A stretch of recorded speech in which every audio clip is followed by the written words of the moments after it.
पहा, नुकतंच बिहारमधल्या 2 ठिकाणांचा समावेश रामसर यादीमध्ये करण्यात आलेला आहे. त्यामुळे आता भारतातल्या रामसर स्थळांची संख्या ही 91 वरून 93 झालेली आहे. भारतामध्ये आता एकूण 93 रामसर ठिकाणी झालेले आहेत. म्हणून पहा, रामसर स्थळाविषयी आपण पाहता, भारतात 9 रामसर स्थळांना रामसर स्थळाच्या यादीमध्ये समावेश करण्यात आले. ते बिहारमधले आहेत. कोणत्या राज्यामधले आहेत? बिहार. बिहारमधल्या 2 नवीन रामसर स्थळांचा समावेश रामसर यादीमध्ये करण्यात आलेला आहे. पहिला आहे गोकुळ जलाशय, जे बक्सर जिल्हा, बिहारमधल्या बक्सर जिल्ह्यामध्ये आहे. त्यानंतर उदयपूर सरोवर, जे बिहारमधल्या पश्चिम चंपारण जिल्ह्यामध्ये आहे. पाहून घेऊ आपण रामसर स्थळाविषयी.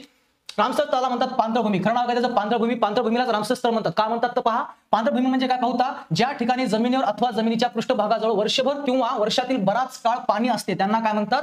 पांढरभूमी असे म्हणतात. तर पहा, इराणमधील रामसर या शहरामध्ये 2 फेब्रुवारी 1971 रोजी जगभरातील पाणथळ जागांच्या संरक्षणासाठीच्या उपाययोजनांवर चर्चा करण्यासाठी एक परिषद भरवण्यात आली होती. या परिषदेच्या ठरावाला रामसर ठराव असे म्हणतात. म्हणून पहा, हा जो ठराव आहे हा इराणमधल्या रामसर या शहरामध्ये झाला होता. म्हणून पांढरभूमीलाच काय नाव पडलं? रामसर स्थळे असं म्हणतात. का म्हणतात? कारण हा ठराव कुठे झाला होता? इराणमधल्या रामसर या शहरात झाला होता. हा ठराव 1975 सालापासून अंमलात आला. भारताने हा करार 1 फेब्रुवारी 1982 रोजी स्वीकारला. भारताने कधी स्वीकारला? 1 फेब्रुवारी 1982 ला स्वीकारला. 2 फेब्रुवारी हा दिवस जागतिक पाणथळ दिवस म्हणून साजरा केला जातो. का केला जातो? कारण 2 फेब्रुवारीला हा ठराव झाला होता.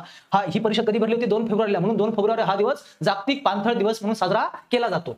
त्यानंतर पहा, भारतात सध्या सप्टेंबर 2025 नुसार एकूण 93 रामसर स्थळ आहेत. हे 2 ऍड केले आताचे, किती झाले? 93 झाले.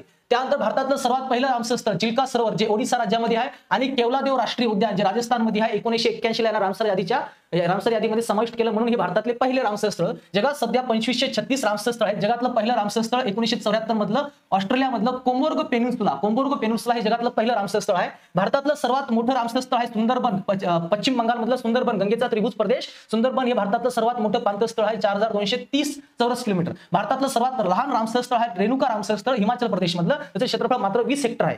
सर्वात जास्त रामसर स्थळ असणारे देश जगातले इंग्लंडमध्ये 175 सर्वात जास्त, मेक्सिको 2 नंबरला 144 रामसर स्थळे, आणि भारताचा क्रमांक किती आहे? तिसरा. भारत 3 नंबरला आहे. किती आहे? तर 93 रामसर स्थळे. त्यानंतर भारतात सर्वाधिक जास्त रामसर स्थळे कोणत्या राज्यामध्ये? तामिळनाडूमध्ये. एकूण किती रामसर स्थळ आहेत?